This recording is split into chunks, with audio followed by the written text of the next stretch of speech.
पावसाळा सुरू होऊन 1.5 महिना झाला तरी अजूनही नांदेड जिल्ह्यात समाधानकारक पाऊस पडला नाही। त्यामुळे नांदेड जिल्ह्यातील अनेक प्रकल्प कोरडेठाक असल्याचे चित्र आपल्याला पाहायला मिळतं। नांदेड शहराला पाणी पुरवठा करणाऱ्या विष्णुपुरी प्रकल्पावर मी आता आपण बघतोय। खरं तर 1.5 महिन्यानंतर सुद्धा या प्रकल्पात पाणीसाठा आपल्याला पाहायला मिळत नाही। नांदेड जिल्ह्यात एकूण 80 प्रकल्प आहेत, मात्र त्यातील 24 प्रकल्प जे ते कोरडेठाक असल्याचे चित्र पाहायला मिळतं।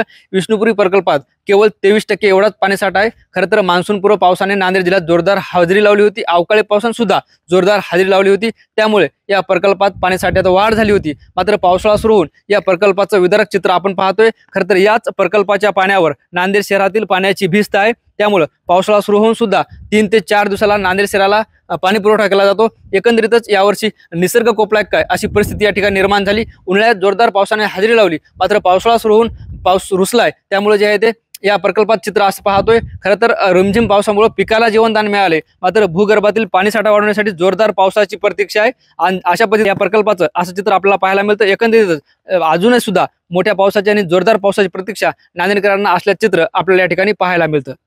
ज्ञानेश्वर लोंढे, TV9 मराठी, नांदेड।